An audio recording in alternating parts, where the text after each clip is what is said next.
નમસ્કાર મિત્રો, વેધર ઇન્ફોર્મેશનમાં આપનું સ્વાગત છે અને હું છું પરેશ। આજે આપણે વાત કરવાની છે હાલમાં જે ચોમાસું પાક એટલે કે ખરીફ પાક ઉભેલો છે તેમાં અલગ અલગ પ્રકારની જે સમસ્યાઓ છે એ બધી જ સમસ્યાઓ વિશે વાત કરવાની છે। જે વાત કરવા માટે આપણી સાથે ઉપસ્થિત છે, આમ તો તમે બધા ઓળખો છો ને, જે જુનાગઢથી બીએસસી એગ્રી થયા છે, સતત 20 વર્ષથી એગ્રીકલ્ચર ફિલ્ડ સાથે જોડાયેલા છે એવા કૃષિ નિષ્ણાત જયેશભાઈ હિરપરા આપણી સાથે ઉપસ્થિત છે। એટલે જયેશભાઈ, આપનું સ્વાગત છે। નમસ્કાર પરેશભાઈ।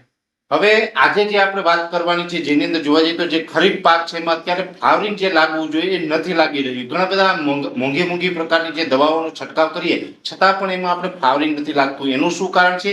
બીજા નંબરની અંદર સુકારાનો પ્રશ્ન અત્યારે મોટો છે। આ તમામ વિશે આપણે જાણવું છે કે શું કારણ છે, એમાં આપણે આગળ ઉપર શું કરી શકાય। તો જયેશભાઈ, પહેલો પ્રશ્ન મારો એ છે કે અત્યારે જે ખરીફ પાક છે જેમાં અડદ, ઘણી જગ્યાએ વવાયેલા હશે, ઘણી જગ્યાએ મગફળી હોય, ઘણી જગ્યાએ કપાસ હોય, અન્ય પાક હોય, એમાં અત્યારે ફ્લાવરિંગ નથી બરાબર લાગી રહ્યું અને ફ્લાવરિંગ કદાચ લાગે છે તો ઓછું લાગે છે। ઘણી જગ્યાએ એવું પણ બન્યું છે કે મોંઘી દવાઓનો છંટકાવ કર્યો છતાં પણ નથી લાગી રહ્યું। તો આનું કારણ શું છે અને આના ઉપર આપણે શું કરી શકાય? હવે આમ જોઈએ તો પરેશભાઈ, અત્યારે કઠોળ વર્ગની જેટલી વસ્તુ છે, જેમાં મગ, અડદ કીધું, સોયાબીન છે એ પણ સ્વિમિંગ પુલમાં આવે, ત્યાર પછી કપાસ છે, એમાં પણ આપણે જોઈએ તો મારા જે સર્વે અને હું ફિલ્ડ કરતો હોય એમાંથી જે વાવેતરનો અમુક સમય છે કે વાવેતર જે મે મહિનામાં કરેલું છે એમાં ફ્લાવરિંગ છે, જૂન મહિનામાં વાવેતર કર્યું એમાં ફ્લાવરિંગ નથી, જુલાઈ મહિનામાં વાવેતર કર્યું તેમાંથી જે ફ્લાવરિંગ આવવાનું છે કપાસમાં। હવે મગ, અડદ ને સોયાબીન અને તુવેર, આ જે એટલા પાક છે એમાં આમ જોઈએ તો કે પરેશભાઈ એવું છે કે સૂર્યપ્રકાશની એક તો ગેરહાજરી મેઇન છે કે સૂર્યપ્રકાશ તાપ, વાદળછાયું વાતાવરણ સતત છે, તો એની હિસાબે જે પ્રકાશ સંશ્લેષણની ક્રિયા થવી જોઈએ, ફોટોસિન્થેસિસ થવું જોઈએ, એ થયું નથી।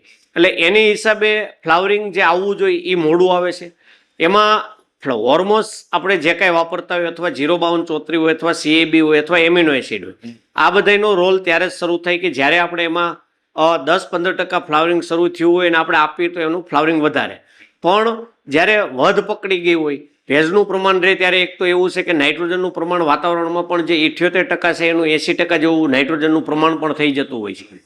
બીજું એ છે કે અમુક જગ્યાએ એવું પણ હોય છે કે માનસિકતા હોય કે એમોનિયમ સલ્ફેટ નાખવું કે યુરિયા નાખવું, તો ઘણી બધી જગ્યાએ એવું છે કે યુરિયા પણ આપ્યું છે કે એમોનિયમ સલ્ફેટ આપ્યું છે, તો એને હિસાબે પાક જે છે એકદમ લીલો અને કાળો થઈ જાય છે, પીળાશ દેખાય છે। એટલે ઉપરથી આપણને પહેલા એમ લાગે કે આ બાજુવાળાએ આ નાખ્યું એટલે આ સારું છે તો હું નાખું, એવું પણ આપણે થોડીક એક ખેડૂતોમાં લોકવાયકા હોય છે કે જેની હિસાબે એ યુરિયા અથવા એમોનિયમ સલ્ફેટ એટલે કે નાઇટ્રોજન આપે છે એટલે પાક છે એ વૃદ્ધિ વિકાસ પકડી જાય કે જે ફાલ લાગવો જોઈએ લાગતો નથી। બીજું કે જેમાં દિવસો હોય, જેમ કે કપાસ છે કે જેમાં અલગ અલગ પ્રકારની વેરાયટી હોય, 50 દિવસે ફાલ લાગતો હોય, 60 દિવસે લાગતો હોય, 70 દિવસે લાગતો હોય, એમ તુવેરમાં પણ એવું હોય કે જે ફ્લાવરિંગનો સમય હોય એના કરતાં એ 15-20 દિવસ એની સાયકલ મોડી ચાલે છે, મોડું ફાલ લાગે। ઘણી વખત આપણે એવું થાય, આજના એક મારે ફિલ્ડનો અનુભવ એવો છે પરેશભાઈ કે જે એ જ સેમ વેરાયટી ગઈ સાલ વાવી હતી તો કે એને 45 દિવસે ફાલ લાગી ગયો, આ વર્ષે એ જ સેમ વેરાયટીને 60 દિવસે ફાલ લાગ્યો, એટલે કે 15 દિવસ મોડું લાગ્યું। એટલે આ પરિસ્થિતિ વાતાવરણને લઈ અને ભેજના પ્રમાણને લઈ અને આ વાદળછાયું જે વાતાવરણ છે એને હિસાબે આ પરિસ્થિતિ વધારે રહી છે। તો આના માટે કોઈ એવું ચમત્કારિક નથી કે ભાઈ, ઘણી વખત એવું બોલતું હોય કે વધ અટકાવવાના, વૃદ્ધિ અટકાવવાના હોર્મોન્સ જે છે, પેક્લોબ્યુટાઝોલ છે, ક્લોરમેટ ક્લોરાઇડ છે, મેપિક્વેટ ક્લોરાઇડ છે, કે આલ્ફા નેપ્થેલિક એસિટિક એસિડ છે, આનો પણ ઉપયોગ ખેડૂત મિત્રો કરતા હોય છે, પણ એનું પણ જ્યારે આવું પરિસ્થિતિ હોય ત્યારે એવું અસરકારક આપણને પરિણામ મળતું નથી। એટલે મેઇન આને એવું છે કે જો પિયતની જરૂરિયાત હોય તો જ પિયત આપવું, જરૂરિયાત ન હોય તો ન આપવું, જમીન ઉપર આધાર।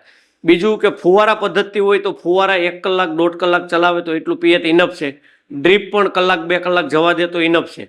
પણ જ્યારે એ વ્યવસ્થા નથી અને રેળ પાણી આપે છે, ખુલ્લું પિયત આપે છે, તો એમાં પિયત વધી જાય છે, ભેજ વધી જાય છે, નાઇટ્રોજનનું પ્રમાણ વધી જાય છે, એટલે ફાલ પકડવો વસ્તુ અઘરી થઈ જાય છે અને વધ પકડી જાય છે। એટલે ખાસ તો એટલું કહી શકાય કે ભાઈ બધી જ વસ્તુ છે એ સાહેબ દવાથી નથી થતી, કે હવામાન છે એ પણ ખૂબ જરૂરી હોય, અને આ વર્ષે હવામાન છે એ ક્યાંક ને ક્યાંક ફ્લાવરિંગ આપવા માટે પણ સપોર્ટેડ નથી, એટલે થોડીક સમસ્યા આવે છે। એટલે આ પ્રકારે જે જયેશભાઈ વાત કરી એટલા ધ્યાન રાખવાના છે। હવે બીજી વાત મારે કરવાની છે જયેશભાઈ, આમ તો જોવા જઈએ તો મુખ્ય પાક મગફળી, મગફળીની અંદર અત્યારે છે ને એક પ્રકારની સમસ્યા છે, જેની અંદર મગફળી અલગ અલગ વાવેતર છે. જે વહેલું વાવેતર છે એમાં પણ મગફળી મોટી થઈ ગઈ છે, એમાં પણ સુકારો અને ફૂગ જોવા મળી રહ્યા છે. જે મગફળી નાની છે, ઘણી જગ્યાએ 15-20 દિવસ 35 દિવસની મગફળી છે, એમાં પણ અત્યારે ફૂગ અને સુકારો જોવા મળી રહ્યા છે. તો આ બંને ફૂગ અને સુકારા છે એ કયા પ્રકારના છે, અને એની અંદર હવે આપણે ફૂગ અને સુકારાથી આ મગફળીને અત્યારે ચોમાસામાં બચાવવી હોય તો શું કરી શકાય? હવે પહેલી વસ્તુ કે જુલાઈ મહિનામાં જે વાવેતર છે, આપણે જે પાછળનો રાઉન્ડ આવ્યો એમાં વાવેતર છે, એ બધી 25-30 દિવસની મગફળી છે. તો એની અંદર એસ્પરજીલસ નાઇજર એટલે કે કાળી ફૂગ છે. અને જ્યારે આગતરી મગફળી જે મે મહિનાની છે, કેમ કે આ વખતે વાવેતર મે, જૂન, જુલાઈ એમ લાંબો ગાળો આવેલો. જે આગતરી વાવેતર છે અને જે 70-80 દિવસની મગફળી થઈ ગઈ, એમાં વધારે પડતું સફેદ ફૂગનો ઉપદ્રવ વધારે છે. હવે આ બે વસ્તુ, બે ફૂગ અલગ છે.